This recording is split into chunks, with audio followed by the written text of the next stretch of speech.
Hi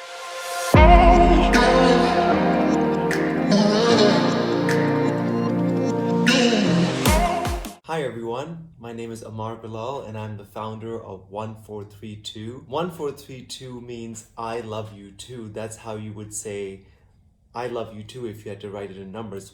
1 is I, 4 is love, 3 is you, and 2 is two. We started 1432 right after my thesis at Parsons, New York, where I went for my master's in design school, and I have been a professor in that institution ever since. The premise of the philosophy was equality, transparency, responsibility. In the past 10, 15 years, we have seen many social impact fashion brands come to fruition.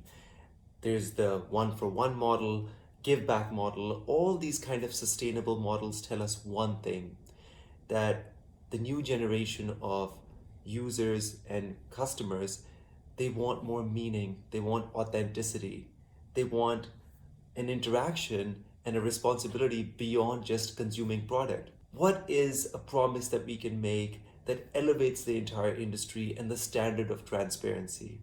So, we are the only company in the world that is actually pledged to give 50% of our net profit from every transaction back to the artisans and also sponsoring a child's education in Pakistan. To make a promise like that, you need expertise. You need to have a sense and an interaction with all stakeholders within this ecosystem. Along with having a sense of production and supply chain, one of our biggest strengths is that I've spent the past 15 years on the design side, where value is created, where branding is done, where storytelling is done. We always make what we can produce locally. What this relates to a lot is our promise towards sustainable practices and sustainable materials. We contextualize what is our responsibility around sustainability beyond materials and with humans as well. So our holistic approach of looking at something that we can create based on our local craft, skill, and materials is one of the core values in 1432 and how we've been relatively successful so far. We are a completely independent company that have managed to grow and gain traction based on our organic efforts and our patrons from the industry and beyond. We've gotten great press and great write-ups as a new precedent in what social impact fashion and a social impact business model could mean. There was a wonderful article about our model of giving back half in Vogue Business this year, and we've been the finalists for the Echoing Green Fellowship as well as the highlighted brand in NYU Stern Venture Fellows. So a lot of great validation around our business model that actually gives half our money away to our cause. So you must be thinking, how do we manage to do this? How can a healthy business survive with this kind of claim to transparency and equality? Well, it's not rocket science actually, it's quite simple and it's not a secret either. The first thing that you have to do is to make that promise. And that is part of our mission statement, that this is what we achieve to do. We don't do it on day one, but we did the homework of getting it done before we sold our first shoe. We create a brand and a product which is based around fantastic artisanship and luxurious design. We don't use our artisanal values as a crutch or as a handicap for our design. Our design sense and our communication strategy always try to be at par with something which is a premium product in most of the contemporary markets. So we lead with aesthetic, we lead with design, and along with that, we do tell our story, which is more meaningful about how our impact is very transparent in terms of the connect with the specific artisan who makes it. So the second part of that interaction, which is really valuable that we found, is our ability to say, this is the amount of money on this transaction that is going to go towards helping an artisan with our profit share model, along with sponsoring a kid in school in Pakistan. That amount of transparency comes from our tracker, our artisan tracker, or our funds tracker, which we custom developed for our website, which is our primary platform of selling. So what the tracker does is it tells you on every product before it's launched, we have a donation setting, or the profit share setting. That tracker explains to you this is the profit share setting, and in real time it moves when transactions are performed, which means that we're very transparent about the money that we make. Social impact, in my opinion, is housed in your transparency around profit and money and finances that are tied to a company. We believe if we can be very, very transparent about how much money we make in every transaction, and it's actually measured and in real time updated, that gives a very, very strong sense of communication and trust with our consumers and our supporters and our citizens. So our tracker actually has been a really, really important tool for us to live up to the promise that we set out to make from day one. From day one, we have actually shared 50% of the net profit of every transaction. So the second way of how you're able to do what we do and be a healthy company is we're a manufacturing house, a distribution house, a design house, as well as a retail place. So when you do all these different 4 categories of activity within one ecosystem, it actually creates that margin where we can give 20% off of our revenue to our cause and 20% comes to us. So that is a healthy margin for a retail business, we feel. Could we make more? Of course we can. But we feel that the mission of the company was based around equality and a great products, luxurious, beautifully crafted products at a really good price. And that's what 1432 is. We want people to feel good about what they've bought and what they've paid for in terms of the artisanship that's in there, while at the same time knowing that what they're paying for, where does that money go? 1432 started out with a beautiful, beautiful product that is a metaphor for so many things in our company. It started out with the shoe, which is called the juti, which is indigenous to Pakistan, India, and kind of that region. It's a no left, no right shoe. Both feet are symmetrical and it takes the shape of your foot when you wear it. We wanted to start out with a shoe for a multitude of reasons. One, the word for shoe in our language is juti.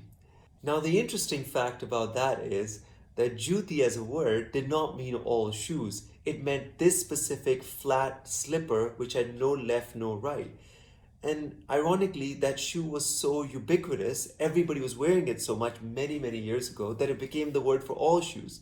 And now the irony is nobody's wearing that shoe anymore. It's a ceremonial shoe that people wear to tick mark our culture on weddings and so on. And I thought, how can this thing that is such a huge part of our language and culture be reduced to just something which is costume? So we're like, well, the shoe needs to be more comfortable, it needs to be more durable, and it needs to be definitely styled to our contemporary way of dressing. So that's where we actually used all the materials and all the technology and all the advances in footwear and sneakers and more modern shoes into this traditional craft of hand sewing the shoe. So our juti is still made from the same technique or the same craft of hand sewing it, which goes back to 400 years, but the materiality is 21st century comfort. And that has been actually a really, really, really strong way or a strong example of how 1432 works, where it takes a traditional craft and intermixes or juxtaposes it with really, really solid contemporary design. Shoes with no left or no right is also a great metaphor about what we stand for: inclusivity, coming together, being one.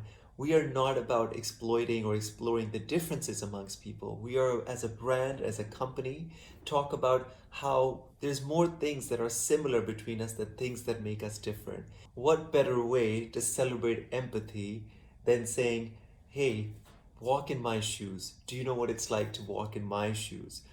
That's where this idea of doing shoes as the hero product of 1432 came about, jutis. So as everybody can well imagine, 2020 has been a year for all of us which is unprecedented. So what does a company that makes an unprecedented claim around profit sharing, transparency, and social impact do in a year like 2020 with unprecedented circumstances for retail? Well, this is a time where we were obviously not selling that many shoes. We weren't selling that much anything. And we pivoted. And we pivoted out of a very scary time where we didn't know what we were going to do, just like many of us. Well, we decided that we are going to stay resilient. And we're going to stay resilient while holding true to the core values of our company, which is around giving back and caring about a community beyond ourselves as a company. We came up with an idea that what do people need? 1432 has always been about providing something that people need along with supporting our own culture, history, and our craft. Well, everybody wanted to do something that they could wear at home, which is not wasteful, which is resourceful, but which still carries that sense of value and story and meaningful connection. So we came up with a range of hoodies and sweatshirts and home essentials. But what's different about ours? And our design of the home essentials was not based on what we wanted to just design. It was based on saving jobs. It was based on the 10 artisans who were shoemakers that we together trained for 1 month to learn how to make a completely new product. So our design of our hoodie, which has all these hand details, those were just not any one of us being frivolous of what looks cool. It was based on saying 10 people need to have 10 jobs being validated with different parts of the hoodie that they could make. So our hoodie and our sweatshirt and our t-shirt incorporates little details that actually support the livelihoods and the jobs of our 10 artisans. We're at 10 now, but we've actually grown in the year of COVID because our community in the United States and beyond has supported us through and through, even more so with our shoes, because they feel our collection of hoodies and sweats and t-shirts, we call them basic essentials or basic handcrafted essentials. They've incorporated a sense of hand and resilience that has been, again, unprecedented. I'm really, really proud to say that 2020 is actually one of the best years for 1432. We've sold a new set of products, we've pivoted to a new line of collection and apparel, and it has actually supported our shoes, which is our core product, translate into a new diaspora. We are really excited to be part of this conference and to tell our story and to tell you guys about 1432 and what we do. We always believed that because of the Middle East region and its connect to Pakistan and our histories together, our customers and our market over here has a sense of understanding and relevance to the shoe. The Juti shoe, or some version of it, or a similar version of the no left, no right slipper, has been indigenous to the Middle East for a very long time. The babouche is an example of that.